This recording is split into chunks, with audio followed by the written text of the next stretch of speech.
Bonjour tout le monde, bienvenue à notre deuxième webinaire là, dans le cadre de la campagne de sensibilisation 2022. Je m'appelle Pierre-Luc Lafrance et je vais être votre maître de cérémonie aujourd'hui. Le thème du webinaire, c'est vraiment le slogan de notre campagne 2022. Derrière chaque visage, une histoire. Devant chaque personne, une solution. On a vraiment voulu cette année montrer le visage humain derrière les statistiques, derrière les faits divers, de montrer vraiment il y a des humains, il y a des proches qui ont des solutions, qui ont vécu un parcours qu'ils peuvent partager, qui peuvent vous permettre de voir justement les pistes de solutions devant vous. Parce que oui, il existe des solutions devant chaque personne et chaque personne est différente. Chaque personne vit les choses différemment. Il n'y a pas un parcours unique. Il y a un processus, il y a une progression, il y a toutes sortes d'éléments qui viennent en ligne de compte. Parce que chacun va réagir différemment face à la maladie mentale d'un proche, de quelqu'un de proche de lui. Chaque personne a un parcours unique. Chaque personne doit relever ses propres défis. Chaque personne doit prendre soin de sa propre santé mentale. Chaque personne doit découvrir les solutions qui sont adaptées à sa situation, qui sont adaptées à sa personnalité, qui sont adaptées à son proche. Ceux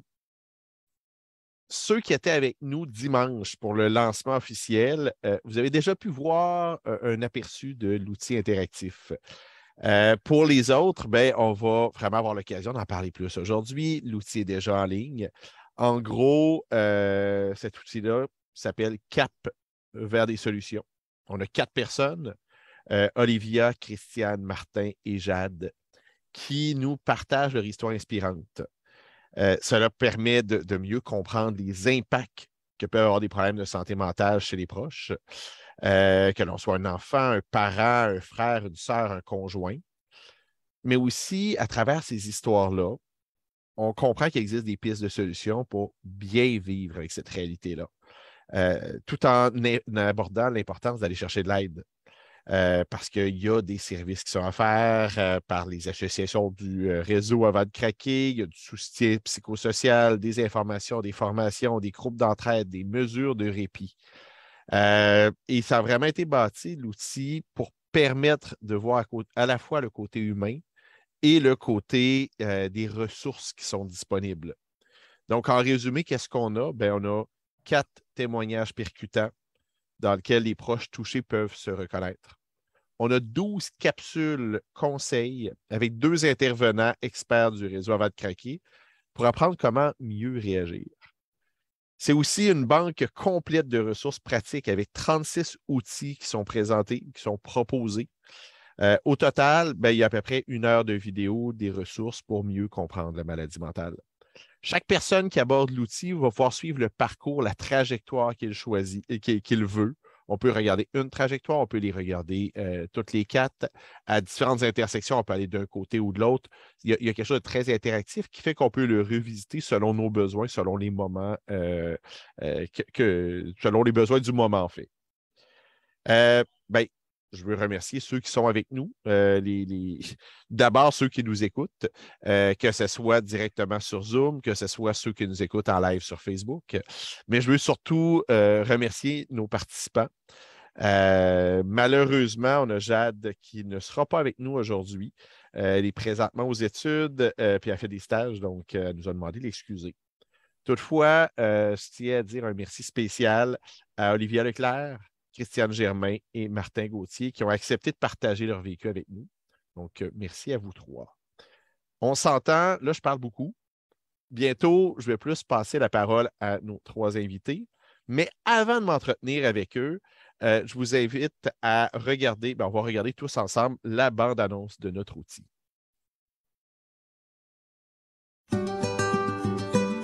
Je m'appelle Christiane et j'ai un fils de 38 ans qui vit avec la schizophrénie. Je m'appelle Martin et ma conjointe vit avec un trouble bipolaire. Quand on a eu le diagnostic, c'était vraiment flou pour moi ce que ça voulait dire puis comment j'étais pour gérer cette situation-là. Presque 15 ans plus tard, c'est beaucoup plus facile parce que je suis vraiment dans l'acceptation puis la résilience. Avant, je me sentais beaucoup responsable de ma mère, mais maintenant j'ai appris à travailler en équipe avec elle puis à vraiment mettre mes limites. C'est normal de passer à travers toute une gamme d'émotions quand votre enfant vit avec un problème de santé mentale. Des émotions comme le sentiment d'impuissance, le déni, la culpabilité, la honte. Un des défis, c'est d'apprendre à apprivoiser ces émotions. Quand on est en couple avec une personne qui a un trouble de santé mentale, il se pourrait que vous ressentez le besoin de protéger votre partenaire. Il se pourrait que vous ayez l'impression que vous devez devenir le pilier de la famille ou du couple.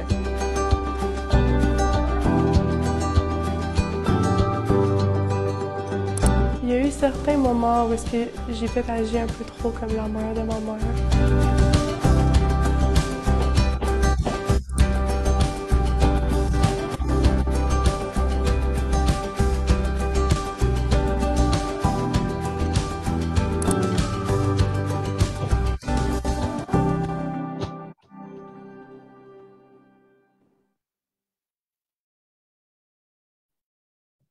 Donc, comme vous avez pu le voir dans la bande-annonce, l'outil est disponible sur notre site. Bien, il y a son propre URL, son propre site web, capsolution.ca.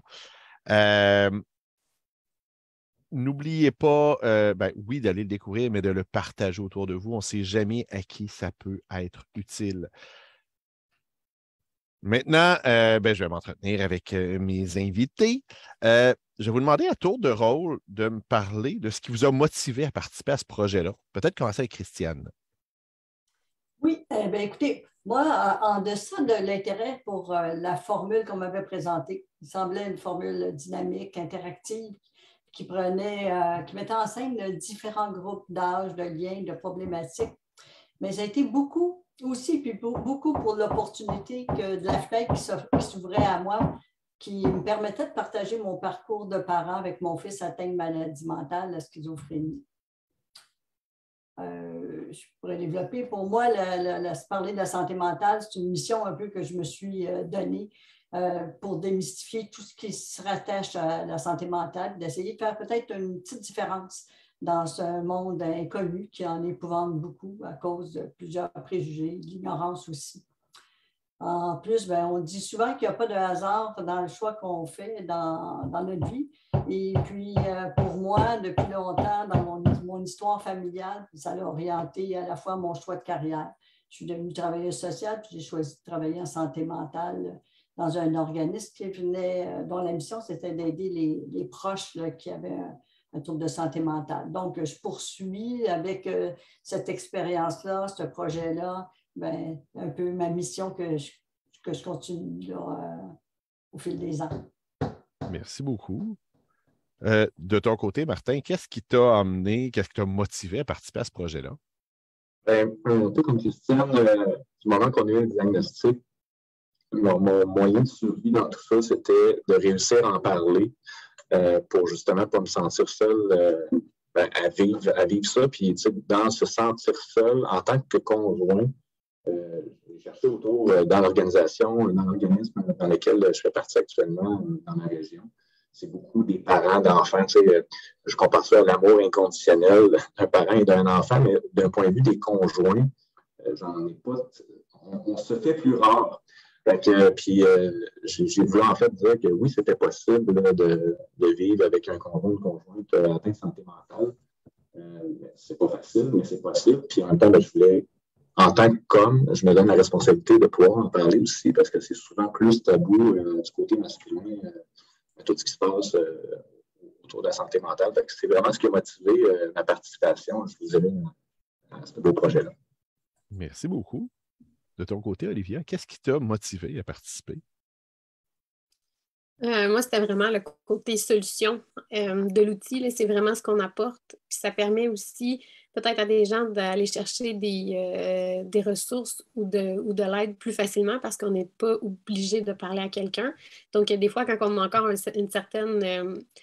on est un peu réfractaire à aller chercher de l'aide, mais je trouve que c'est une belle façon d'aller en chercher puis de le faire selon notre vitesse puis selon notre propre cheminement. Mais fait que c'est ça la principale raison. Et aussi, c'est ça, parce que c'était vraiment axé vers des solutions, puis on se mettait en action. Donc, moi, c'est ça qui me rejoignait beaucoup. OK. Puis ça s'est passé comment? Je vais continuer avec Olivia. Ça s'est passé comment le tournage? Comment tu as vécu ça? Comment tu as réagi pendant le tournage? Ce que j'ai aimé du tournage, c'est que c'était très, très intime, là. Dans le fond, il y avait la personne qui filmait et il y avait Manon du réseau qui était là aussi, puis qui écoutait, puis qui, des fois, faisait juste me poser des questions pour aller un peu plus loin. Mais j'aimais ça parce que, justement, je me sentais super à l'aise de parler de mon expérience, puis la façon que c'était fait, ça permettait vraiment d'être... de prendre le temps aussi. Là, on n'était pas pressé pour faire notre témoignage. Donc, ça, c'est une formule que j'ai appréciée. On a été préparés à l'avance aussi sur les questions, les sujets qu'on voulait aborder aussi. Donc, ça a été vraiment une belle expérience. Génial. Martin, de ton côté, ça s'est passé comment le tournage? Tu as vécu ça comment? Un peu comme Olivia, l'intimité, la personne qui prenait les captations vidéo s'est présentée elle-même, vivait en fait avec des troubles de santé mentale. Fait qu'on a pu en discuter avant, fait que ça permet de voir qu'on est tous au même niveau, puis c'était vraiment agréable. Puis un peu comme ce qu'Olivia disait, en fait, il y avait un canevas, mais le message qu'on transmettait, c'était ce qu'on voulait transmettre. C'était pas imposé. Fait que ça a vraiment... J'ai aimé l'expérience, c'était le fun. Et puis, moi, ma conjointe a assisté à tout ça. C'est important pour moi de l'inclure dans ce projet-là parce que dans le respect on vit ensemble, c'est clair que ça allait être diffusé. Fait que je voulais qu'elle puisse se sentir confortable et à l'aise. Puis dans tout ça, il y a eu une espèce de... Ça m'a fait du bien d'en parler sans... Je savais qu'elle écoutait. Elle ne peut pas rien dire. Mais c'était vraiment le fun. J'ai pu, on dirait, raconter mon histoire pour la première fois de la manière dont moi j'avais vécu. Fait que ça a été une expérience magnifique. Génial.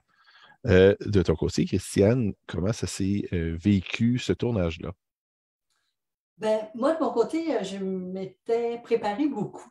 Et puis, quand on a commencé le tournage, c'était comme si je revivais chaque période de vie de mon parcours avec mon fils depuis le début. Et c'est l'émotion qui a pris le dessus. Moi, je suis une personne très émotive. Et puis, ça ne m'a pas surpris, mais j'essayais de contrôler ça, mais c'était plus fort. J'étais dedans. J'étais vraiment pris dans l'émotion, dans la situation. Mais en même temps, c'était comme Martin disait, vu que c'était pas formaté, dans le sens où on devait tenir justement, moi, la préparation à laquelle habituellement, je me prépare toujours à l'avance. Mais là, j'ai donné vraiment de façon plus spontanée, je crois, mon témoignage. Ça, j'ai apprécié ça aussi. Puis je pense que ça se sent quand on l'écoute que c'est des vrais êtres humains qui sont là, c'est pas des acteurs et que c'est pas un texte appris par cœur, c'est vraiment que vous parlez avec vos émotions. Puis je peux vous dire que de l'autre côté, pour quelqu'un qui écoute ça, ça paraît, c'est agréable. Puis le commentaire s'adresse aux trois. Là. Vous avez vu l'outil pour les premières fois plus vers la mi-septembre en avant-première. Qu'est-ce que vous en avez pensé? C'est comment de se voir par après? Parce que de le tourner, le tournage, ça se passe bien, c'est le fun. Mais de se voir par après, ça se passe comment, Christiane? Moi, quand j'ai fait abstraction un peu de me regarder pour voir ce que j'avais l'air, si j'avais des poches en dessous des yeux, ça m'a donné, je pense que c'était fidèle à ce que je ressentais au moment même du tournage, où je m'étais dit, c'était encore une fois, c'était le message que je voulais livrer. Et je pense que c'était la fidélité à ça à laquelle que je me référais quand j'ai revu la vidéo. OK. J'aime ça aussi, le commentaire sur le fait que ça représente bien votre réalité. C'était fidèle à ce que vous avez vécu. De ton côté, Martin, de réécouter ça, comment tu as trouvé ça? Comment tu as trouvé ça de te voir, mais comment tu as trouvé ça, l'outil aussi? Ils ont fait de la magie. Après ma part, on a eu quand même une très longue discussion. Fait que de sonoriser cette très longue discussion-là, j'ai été surpris par les points captés C'est vraiment ce que j'essayais de dire là, au travers de tout l'enrobage que j'ai peut-être pu mettre durant les 45 heures que ça a duré. Mais l'outil, ultimement, au bout de la ligne, quand on l'a eu de présenter, je trouvais ça vraiment bien. Là. On ne sait pas trop dans quoi on s'embarque ultimement. Là. On a eu une bonne explication de c'était quoi l'objectif visé, mais la démarche pour y arriver, je suis vraiment satisfait du résultat. Hormis le fait que c'est de se voir et de s'entendre sur une vidéo, c'est tout le temps. On n'est pas acteur dans la vie, comme tu disais, fait que on n'est pas là-dessus. Assurément. Puis je peux dire que je fais beaucoup de vidéos et encore maintenant, j'ai de la misère à la fois de me voir. M'entendre, c'est moins pire, mais me voir, j'ai beaucoup de misère. Puis avec ceci à dire-là, je veux juste préciser quelque chose pour les gens qui nous écoutent. Dans le fond, ce qui a été gardé des témoignages de chacun, c'est environ 15 minutes. Mais en tournage, on parle de 45 minutes, 1 heure. Donc, c'est sûr qu'il y a eu un travail à faire pour couper tout en restant fidèle à la pensée, au discours de chacun, à l'histoire de chacun. Puis là, je parle comme si c'était moi qui avais coupé, je n'ai pas touché à ça du tout. Par contre, j'ai eu accès, moi, à des choses qui ont été coupées, qui vont peut-être être utilisées dans d'autres contextes, parce que c'est pas que c'était pas pertinent, mais c'est à un moment donné, on ne voulait pas non plus que l'outil dure 8 heures, on voulait que ça puisse rester relativement court, pratique, mais que ça reste proche des gens. De ton côté, Olivia, comment ça s'est passé justement de te revoir et comment tu as trouvé ça, l'outil aussi, de façon plus générale? Bien honnêtement, je pense que je ne m'habitue pas à me revoir. Là. On dirait que comme m'entendre, ça va, là, mais me revoir, je trouve ça un peu... c'est ça, je ne m'habitue pas, mais je trouve que l'outil est vraiment bien fait. Puis c'est vrai qu'il est vraiment représentatif. Je pense que ce qui a été gardé, comme tu disais, dans les 15 minutes, peut-être sur 1 heure de témoignage, c'est vraiment un beau résumé de tout ce qui a été discuté pendant l'entrevue. Fait que je trouve que l'outil est super intéressant. Là, puis pour avoir regardé un peu les parcours des autres aussi, j'ai l'impression que c'est vraiment la même ligne conductrice. Là, que même si on n'a pas fait nos témoignages en même temps, mais ça représente vraiment bien, je pense, tous nos réalités. Donc, c'est ce que j'aime bien de l'outil, là, c'est qu'il est très, très fidèle à la réalité. Puis, il n'y a pas de flafla, là, c'est vraiment nos histoires, comment nous, on les a vécues, puis c'est ce que j'aime bien de ça aussi. Tout à fait. Puis, dans les histoires, ce qui est intéressant, c'est qu'il y a quelque chose de très unique, c'est vos histoires. Puis en même temps, il y a quelque chose d'universel qui fait que les gens peuvent se reconnaître. Et c'est d'ailleurs pour ça que ça a été utilisé comme outil de ce côté-là, de passer d'un à l'autre. Je suis curieux. Puis je vais commencer par Martin là-dessus, d'autant plus que tu me disais que ta conjointe était là lors du tournage. Ça t'est quoi ses réactions? Ça s'est passé comment? Le tournage en soi, c'était... c'est comme une boule d'émotions. On vivait ça intime, justement. On était juste 3 dans la pièce, mais je sentais que l'atmosphère avait changé d'émotion, mais c'était le fun. On dirait que ça nous a fait du bien. Des fois, on était aussi à un moment de vie où la bipolarité elle venait de faire une vague. Là. Puis on avait comme besoin, on dirait, à ce moment-là, ça fait du bien. On a jumelé ça avec une fin de semaine ensemble. On a pu même rediscuter du tournage, des trucs qui nous sont arrivés dans les dernières années. Fait que ça a été vraiment un super de beau moment. OK. C'est ça, une occasion de pouvoir rediscuter les deux de comment vous avez vécu ça aussi en même temps. J'aime ça. Sauf erreur, vous avez des enfants aussi? Oui, on en a 4. Ça c'est... De leur côté, ça s'est passé comment ou jusqu'à quel point sont conscients de ça ou du processus et tout? On leur en a parlé. Comme je disais, dans l'approche, c'était important que de manière très transparente que la famille soit au courant. Parce que les enfants allaient voir peut-être, les amis allaient voir papa avec. Fait que je voulais que tout le monde soit à l'aise avec ça. Puis on a regardé, dès le lancement cette semaine, on a regardé la bande-annonce. Puis tu sais, j'ai obtenu la bande-annonce et l'outil interactif, j'ai obtenu le commentaire. Ça a été, en fait, unanime il était comme hier, on avait dit qu'on en parle, que ça ne soit pas juste caché. Fait que, peut-être même, à l'intérieur des autres mêmes, de se dire que c'est normal, ça faisait du bien. Puis là, ils ont connu des choses ils ont expliqué, en fait, ils ont eu des explications sur des choses qui sont passées dans le passé en écoutant mon témoignage, puis ils ne savaient pas. Ah, ouais, ça, c'est arrivé comme ça. Fait que, on n'avait pas de temps de parler, mais c'est sûr que les enfants grandissent. Là, aujourd'hui, c'est des adolescents, mais à l'époque, ils étaient plus enfants. Fait que la compréhension des situations, il y a de ça 5 ans, était différente. Fait que ça a été le fun. Ça nous a permis d'en rediscuter, puis de revoir c'est quoi nos prochaines étapes. Puis, parce que, ultimement, au bout de ça, font partie du réseau proche de la famille. Fait on veut les faire participer activement aussi avec nous autres. Fait que c'était vraiment cool. J'aime beaucoup ce que tu dis là. Puis, on dit souvent l'importance de briser les tabous à un moment donné, puis on n'aurait pas de honte à parler de « Hey, maman s'est cassé la hanche ».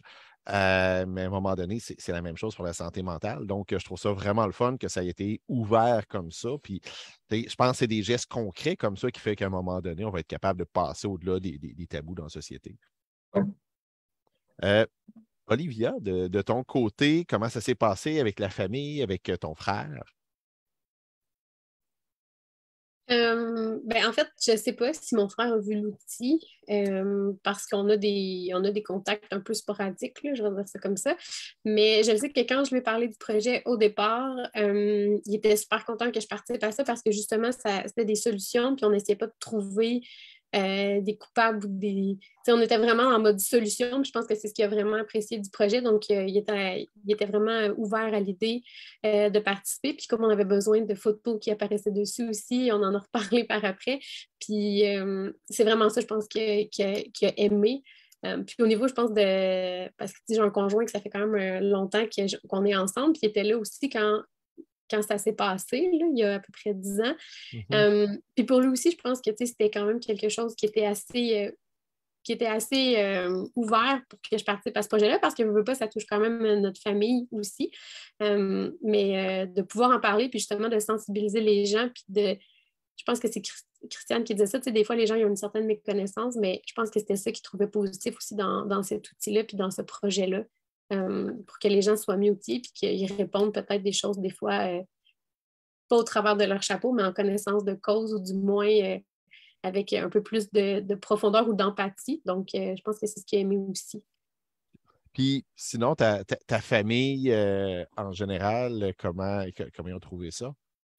Vraiment bien. Là, moi, ma mère, elle est super impliquée déjà au niveau de la santé mentale. Donc, pour elle, ça allait de soi que de participer à ce projet-là, c'était une très bonne idée. Mais on a quand même reparlé de certaines choses parce qu'il y a des choses dans le témoignage qu'elle ne se souvenait pas des solutions que j'avais trouvées. Donc, on en a parlé un petit peu de ça ensemble, mais elle est super contente que ce projet-là voit le jour. Puis, c'est des réactions vraiment positives, moi, que j'ai partout autour de moi, là. Génial. De ton côté, Christiane, ça a été quoi les réactions de ton fils quand il a appris que tu travaillais que tu as embarqué dans ce projet-là, puis peut-être qu'il a vu certains extraits? Oui, bien, écoutez, moi, au départ, je lui avais demandé son autorisation là, pour parler de lui. Et puis, lui, la première chose qu'il comprenait, c'est qu'il participait lui aussi au projet. Et puis, non, on était bien déçus parce qu'il aurait voulu faire le projet lui aussi puis dire comment lui avait ressenti ça. Et ça c'est ailleurs dans un autre temps. Mais j'ai dit, je vais parler de toi et de comment j'ai vécu ton apprentissage avec la schizophrénie puis le mien dans un même temps. Et lui, il n'avait pas de problème avec ça pour son autorisation, puis il avait bien hâte de voir ce que ça donnerait. Mais il n'a pas vu encore la vidéo, mais par contre, il s'est vu. Il s'est vu avec moi sur les photos. Et puis lui aussi, là, telle mère, tel fils, il se demandait, il dit j'avais un masque en dessous du. C'est ça qu'il retrouvait le plus. Mais il trouvait ça intéressant que je continue à en parler quand même après tant d'années, parce que lui, de son côté, travaille beaucoup justement à essayer de démystifier de son côté dans toutes sortes d'organismes auxquels il participe, à démystifier les problèmes de santé mentale, la schizophrénie, entre autres, auprès des gens qui côtoient. Et comme ça, on s'épaule bien, on travaille dans le même sens, lui et moi.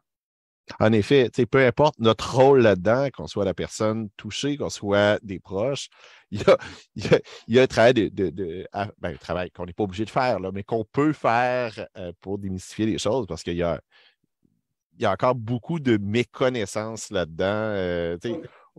au-delà du préjugé, tout ça, il y a une partie de méconnaissance. C'est difficile d'avoir une image juste si on part de mauvaise base. Oui, ça fait un peu partie de nous. On parlait des solutions tout à l'heure. Ben moi, ça fait partie un peu de la mienne, de la nôtre. OK. Dernier tour de table avec vous. Est-ce que vous pourriez m'identifier 3 défis, 3 solutions pour les proches? Donc, Olivia, veux-tu commencer?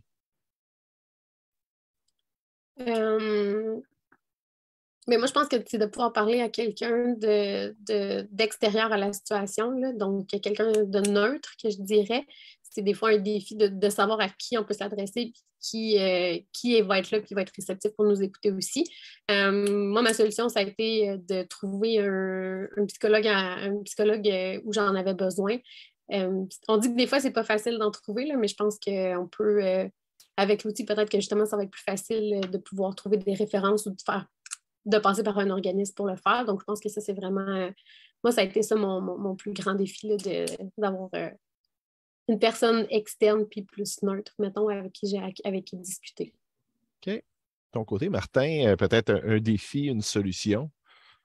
En fait, je vais parler de sentir tout seul, puis j'en ai un peu tantôt glissé un mot sur, en tant que conjoint, je ne savais pas trop par où pogner ça. Là. J'avais le sentiment de devoir être le pilier de la famille, mais en même temps, pas trop de ressources, être le seul sur la planète qui vivait cette situation-là. C'est sûr que des associations près de chez nous, c'est une des solutions. C'est ce qui m'a amené, je te dirais, à commencer à m'ouvrir à. Mais tout ce qui est au niveau psychosocial, ce qui est aussi au niveau du réseau, ça a l'air un peu ridicule, là, mais la première chose que j'ai faite quand on a su qu'il était diagnostiqué, j'ai acheté la bipolarité pour les nuls, là, le fameux livre de fiction pour les nuls.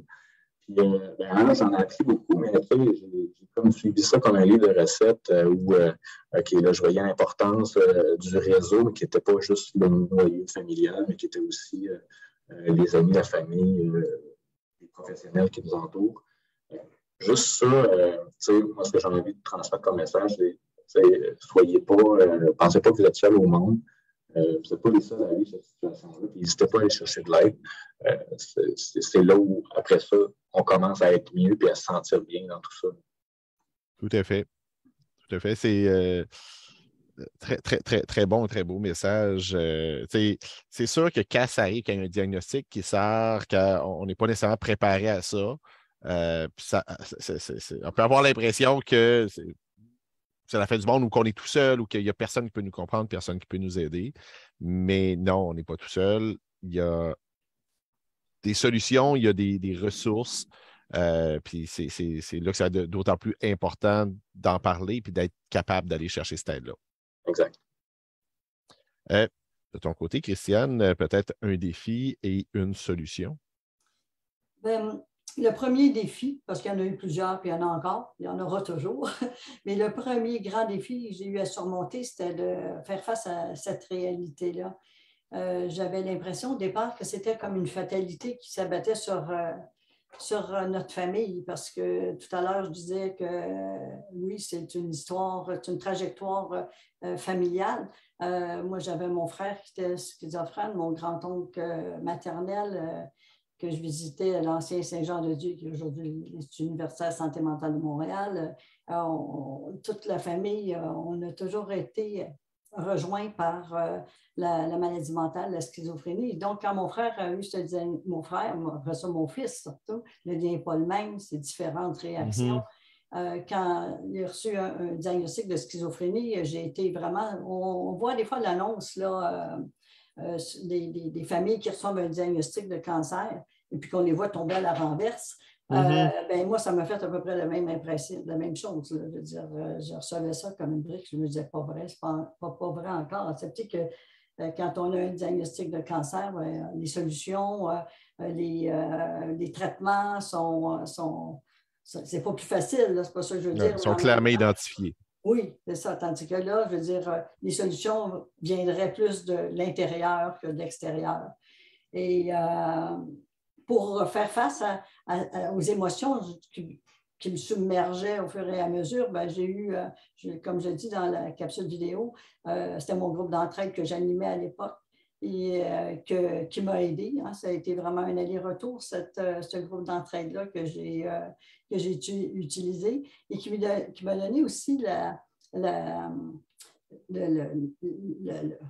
le moment clé. Ça a été le jour où je me suis effondrée vis-à-vis eux et puis qui m'ont réanimée, si on peut dire, par leur support et qui m'a donné aussi le fait de dire « Ah, ben là, j'ai besoin vraiment plus d'aide. Vraiment, je ne m'en sortirai pas, c'est pas assez. » Pour moi, ma solution, ça a été d'aller chercher un soutien psychologique. J'ai fait une analyse pendant 14 ans et qui m'a permis, entre autres, de mettre le doigt sur plein d'éléments de mon histoire qui me permettraient de pouvoir poursuivre avec mon fils dans un autre état d'esprit que j'avais au départ.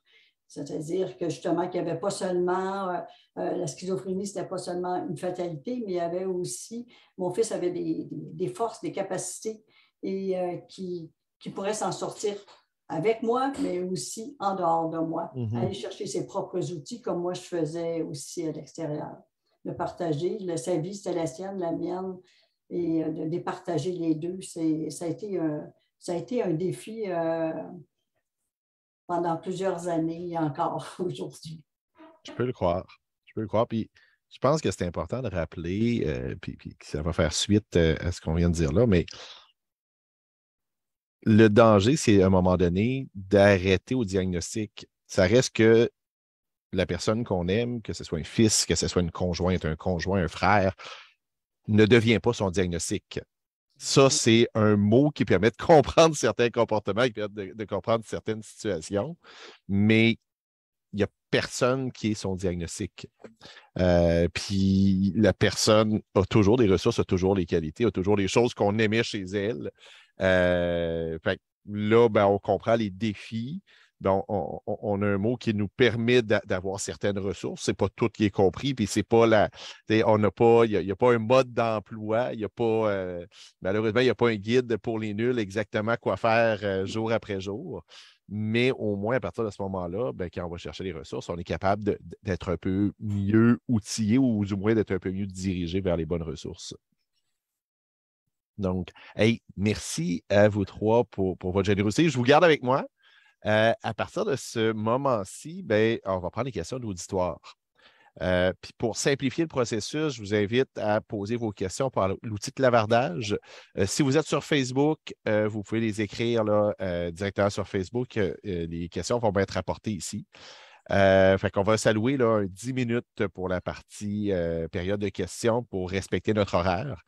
Puis profiter là, du fait que vous avez accès justement à 3 belles ressources comme ça qui acceptent généreusement de partager leur histoire.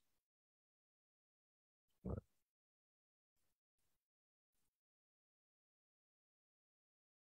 Donc, pour l'instant, sur Facebook, on n'a pas de questions.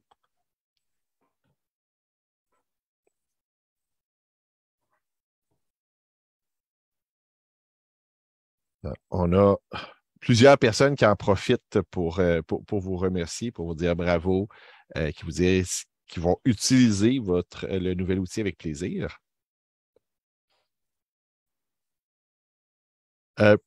Question, en attendant qu'il y en ait d'autres. Est-ce que vous avez eu l'occasion de tester l'outil pour l'instant, de regarder les autres trajectoires? N'importe quel des trois? Ou... Ben, moi, je les ai visionnés.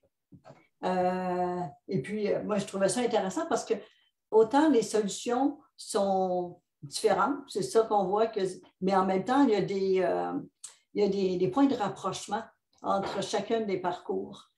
Puis je trouvais ça intéressant d'entendre, de voir justement ces réalités différentes qui en même temps se rapprochent finalement de chacun.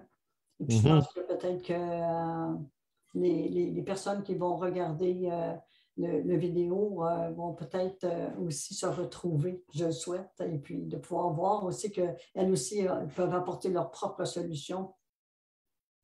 OK. Ton côté, Martin?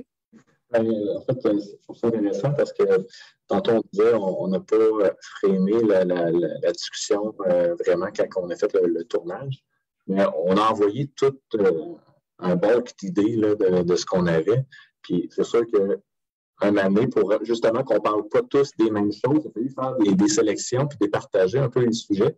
Fait que ça me faisait juste dire, OK, même malgré que c'est ton fils, ton frère, ta mère ou ta conjointe, ça se rapproche, les problématiques qu'on vit tous sont à différents niveaux, mais ultimement, tout est interrelié. Fait que je suis totalement d'accord avec ça. Là. Quand j'ai regardé les autres parcours, c'est rafraîchissant.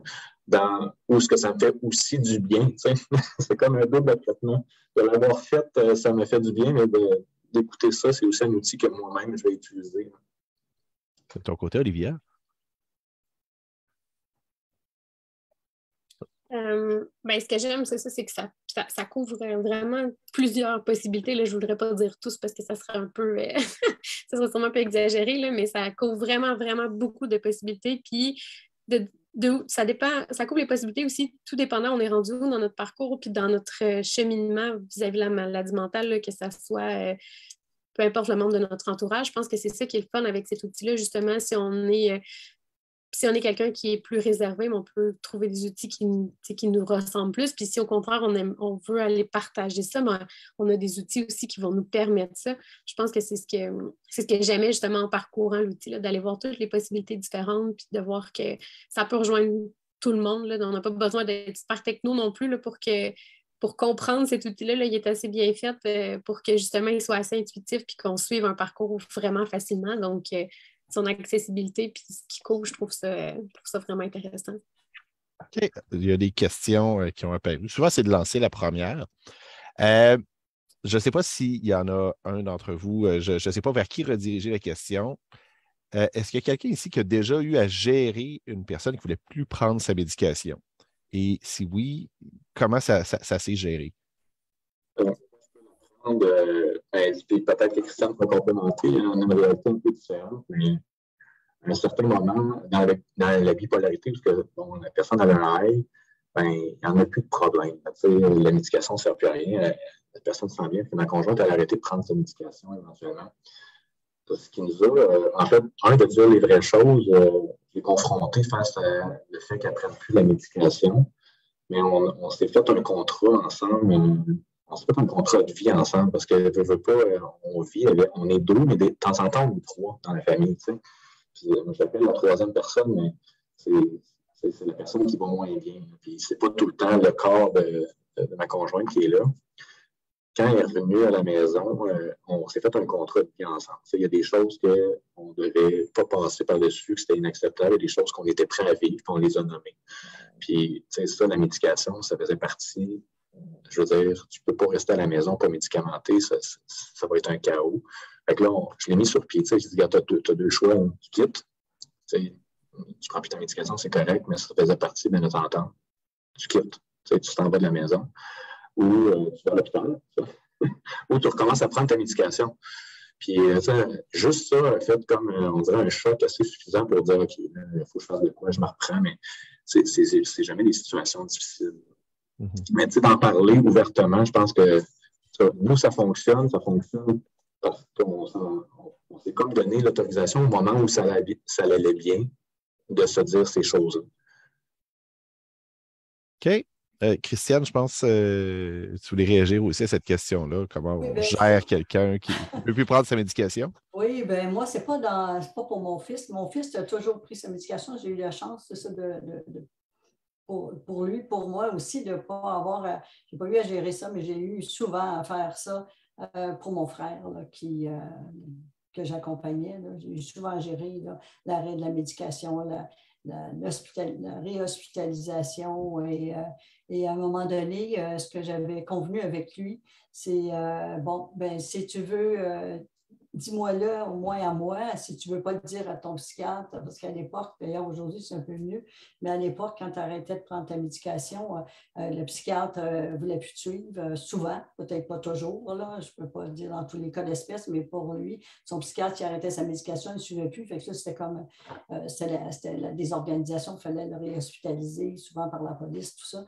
Et à ce moment-là, j'avais dit, quand mon frère allait bien, je lui avais dit, écoute, mon frère s'appelait Jean-François, j'avais dit, écoute Jean-François, quand tu veux arrêter ta médication, là, quand tu y penses, là, fais-moi signe, et puis on va regarder ensemble qu'est-ce qu'on peut faire pour t'aider, peut-être avec ton infirmière. Puis on avait trouvé les stratégies justement pour l'amener justement même à ce que son infirmière parle au psychiatre et puis puisse commencer à essayer de diminuer la médication pour essayer de voir comment il se sentait pour éviter justement des crises possibles. OK. J'ai une autre question, je pense, qui s'adresse à tous les trois. Que diriez-vous à une personne qui vit des difficultés reliées à une situation avec un proche atteint d'une maladie mentale? Donc, peut-être, Olivia, si tu veux être la première à rebondir. Moi, je pense que c'est quelque chose que j'ai appris de ça, c'est qu'on ne peut pas vouloir plus que la personne. Je pense que c'est vraiment important, puis que des fois, même si on a toute la volonté du monde, qu'on fait tout, si l'autre personne ne veut pas autant que nous, ça ne fonctionnera pas. Puis je pense que de se rappeler ça quand ça ne va pas bien, des fois, c'est vraiment ça permet d'avoir un certain lâcher-prise, puis de prendre un certain recul aussi dans certaines situations en se disant, mais c'est moi, mon rôle, c'est quoi? Qu'est-ce que je peux faire? Puis qu'est-ce qui est en mon pouvoir? Puis après ça, une fois que cette barrière-là ou cette limite-là est franchie, mais ça ne nous appartient pas. Je dis pas que c'est facile de faire ça, là, loin de là, mais je pense que moi, c'est ça qui m'a aidé à un moment donné de dire, OK, mais moi, je ne suis pas son parent, puis je ne suis pas un médiateur entre mes parents et mon frère non plus, c'est pas mon rôle, puis c'est plus nécessairement le rôle que je veux avoir. Ça m'a fait vraiment du bien à ce moment-là, moi. Donc, je pense que dans les situations de crise, là, c'est vraiment de revoir elle est où, c'est quoi notre rôle en tant que tel, en tant que proche. Là, on n'est pas un médecin puis on n'est pas un pharmacien. Je pense que des fois, on veut prendre tous ces rôles-là à la fois, puis c'est pour ça qu'on vient aussi dépasser, parce qu'on les aime, nos proches, là, mais c'est ça, je pense que des fois, on atteint nos limites, puis on s'en rend pas toujours compte, en fait. Génial. De ton côté, Martin, conseil ou quelque chose que tu pourrais dire à quelqu'un qui vit des difficultés reliées à une situation avec quelqu'un de son entourage là, qui est atteint d'une maladie mentale? Oui, c'est clair. Tu sais, souvent, on se fait, comme Olivia disait, là, dans l'émotion, on est comme pris dans l'émotion, il faut trouver notre place. De trouver notre place quand on est pris dans l'émotion, ça devient vite pas rationnel. Fait que souvent, l'affection, l'amour, tout ça prend le dessus. Puis là, nous-mêmes, au périple de se faire mal à nous autres-mêmes, d'en jaser avec les gens dans lesquels vous avez confiance. Puis je suis conscient qu'aujourd'hui, parler de santé mentale ou de tes problèmes que tu vis avec quelqu'un, c'est pas tout le monde qui va réagir. C'est pas tout le monde qui a une écoute pour ça. Puis, tu sais, des fois, il y en a qui voient ça plus comme il se plaint puis il ne comprend pas.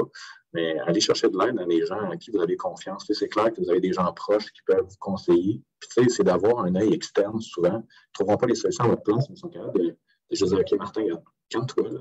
On va faire ça, ou, tu sais, on va te référer à quelqu'un d'autre. Moi, ce qui m'a sauvé dans tout ça, c'est d'être capable d'en parler. Fait que, puis, je dis sauvé, c'est pas fatal du tout, mais ce qui a fait en sorte que je sois bien et que je vis bien aujourd'hui avec ça, puis je suis capable d'en parler, c'est parce que justement, j'ai osé faire ce premier pas-là, puis d'aller chercher de l'aide. Fait que c'est le meilleur conseil que je puisse donner à quelqu'un. De ton côté, Christiane, un conseil que tu pourrais donner à quelqu'un dans cette situation-là? Un peu comme Olivia et Martin viennent de dire, c'est de ne pas rester seul avec la difficulté d'aller chercher du soutien, d'aller parler, aussi de parler avec son proche hein, quand c'est possible, de pouvoir dire qui, comme je donnerais comme exemple, moi, quand avec mon fils, à un moment donné, il m'appelait régulièrement, là, tous les jours quand ça n'allait pas. Bon, à un moment donné, je lui avais dit, ben, écoute, je vais te donner tant de temps. Et puis après, on va voir un peu quelles ressources tu pourrais aller trouver pour t'aider en dehors de moi. Bien, ça a été le début, d'ailleurs, un peu d'une distance émotionnelle qui s'est faite entre lui et moi. De pouvoir justement que lui trouve ses propres ressources. Moi, j'allais chercher les miennes de mon côté. Lui a réussi à trouver les siennes pour pouvoir, chacun de son côté, aller chercher l'aide dont on avait besoin. C'était seulement moi qui étais la personne ressource pour ces difficultés. Assurément, parce que d'avoir l'impression d'avoir tout le poids sur ses épaules, d'avoir... c'est pas une situation enviable. Non, c'est un pouvoir, mais en même temps, c'est un gros poids. Oui. Il y a une question qui vient d'être lancée qui s'adresse directement à Martin.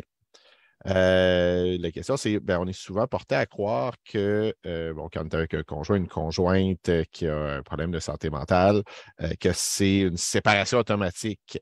Est-ce que dans ton réseau, il y a déjà des gens qui disent « Hey, ça n'a pas d'allure, il faut que tu partes » ou « faut que tu te sépares » ou En fait, au début, parce que tu sais, quand on tombe un diagnostic, souvent, il s'en est suivi plusieurs mois ou plusieurs années avant de comportements puis de choses qui se sont passées. C'est sûr que dans mon réseau proche, avant de comprendre que c'était la bipolarité, tu sais, le monde se demandait tu sais, pourquoi tu tolères ça. Puis, quand on a tombé le diagnostic, ça a quand même perduré. Puis moi, c'est Christian tantôt qui mentionnait ça par rapport à l'analogie au cancer. Puis moi, c'est ce que je répétais aux gens qui étaient avec moi. Si Catherine avait eu un diagnostic de cancer aujourd'hui, puis je l'abandonnerais parce qu'elle a le cancer, je serais, excusez-moi l'expression, mais je serais pire des trous de cul. Là, mais là, aujourd'hui, elle est atteinte de maladie mentale. Mon rôle, c'est aussi de l'accompagner là-dedans parce que j'ai des sentiments. Oui, il y a des choses qui sont arrivées. C'est là où de mettre ses limites personnelles. Il y a des choses que j'ai dit à ma conjointe que ça, c'est immuable. Je ne ferai pas de compromis là-dessus. Pour moi, ça, c'est inacceptable. On est en couple. Je suis d'accord à ce qu'il y ait des hauts et des bas. Je suis d'accord avec les arrêts de médication qu'on doit dealer avec ça. Je suis d'accord avec. Il y a plein de choses avec lesquelles j'ai accepté que ça puisse arriver parce que ça va arriver. Je ne peux pas me le cacher. Il y a des choses, par contre, que même si elle est atteinte de santé mentale, que je ne pourrais pas excuser. Puis, ça, je les ai nommés. Puis, c'est comme ça que, on peut vivre ensemble. Là. Mais il faut se parler, c'est clair.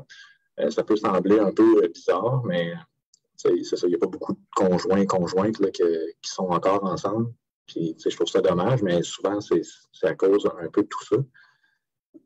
Mais, c'est pas une séparation imminente, là. C'est pas ça que ça veut dire, mais ça demande certainement beaucoup d'amour dans le couple et beaucoup d'efforts de part et d'autre là, pour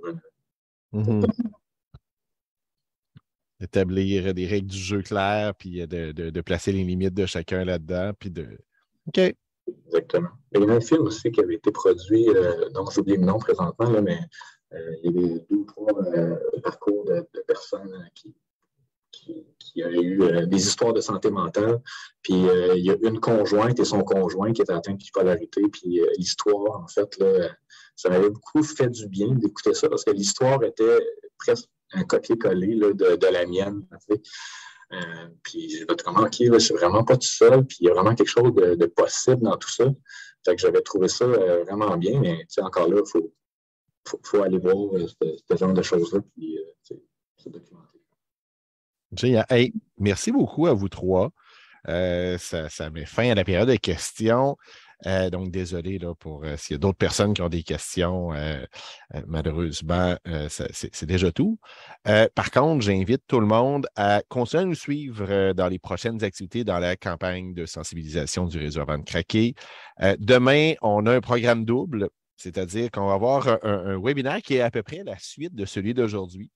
En français, ça va être de 10h30 jusqu'à vers midi, avec la participation de Nathalie Haché, intervenante à l'Accolade Santé mentale, Gabriel Coutu, intervenant aux Amis de la santé mentale. Donc, vous avez pu les voir dans la bande-annonce tout à l'heure. C'est les 2 intervenants là, qui avaient participé à l'outil.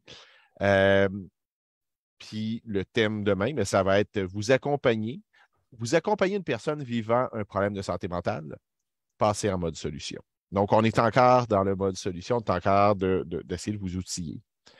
Le même webinaire va être offert dans l'après-midi, mais cette fois-ci en anglais. Ce ne sera pas moi qui va l'animer. Il n'y a personne ici qui veut m'entendre parler anglais. L'animateur va être Russell Kuber, qui est directeur de programme au réseau communautaire en santé et de services sociaux. C'est d'ailleurs grâce à cet organisme en collaboration avec Santé Canada qu'on offre maintenant un site web bilingue avec le réseau Avant de craquer et que l'outil interactif va être présenté aussi là, en forme bilingue. Jeudi, on va lancer notre nouveau balado spécial pour la campagne sur le thème du bien-être. Je vous rappelle aussi que du 12 au 15 octobre, c'est le festival du film Au contraire qui va présenter 25 films sur la santé mentale. Et on est très heureux de vous annoncer là, que notre documentaire de l'an dernier, Garder le cap, est du lot. Mieux encore, ben, ça va être possible d'obtenir un rabais pour l'achat d'un laissez-passer virtuel. Si ça vous intéresse, allez sur notre page Facebook et repérez là, une publication en bleu et jaune. Tous les détails vont être là, le code promo va être là, donc vous pourrez participer à ça.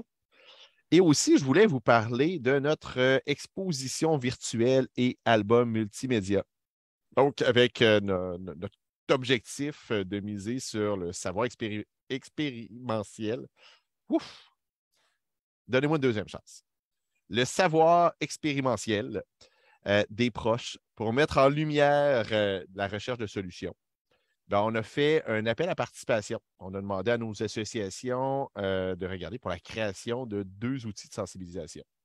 D'abord, il y a une exposition virtuelle qui est une compilation artistique, de création artistique pour mettre de l'avant la demande d'aide et ses bénéfices. On a aussi un album multimédia. Et là, c'est des témoignages qu'on a recueillis là. Des vidéos, des écrits, des choses qui sont anonymes, d'autres non, pour montrer encore d'autres parcours, des parcours différents, mais qui ont tous une solution commune, demander de l'aide. Donc, vous avez juste à visiter notre site capsolution.ca. Vous allez voir ces 2 outils-là, vous allez avoir la vidéo interactive et beaucoup plus. Donc voilà, c'est un rendez-vous pour demain et je vous souhaite une bonne journée à tous.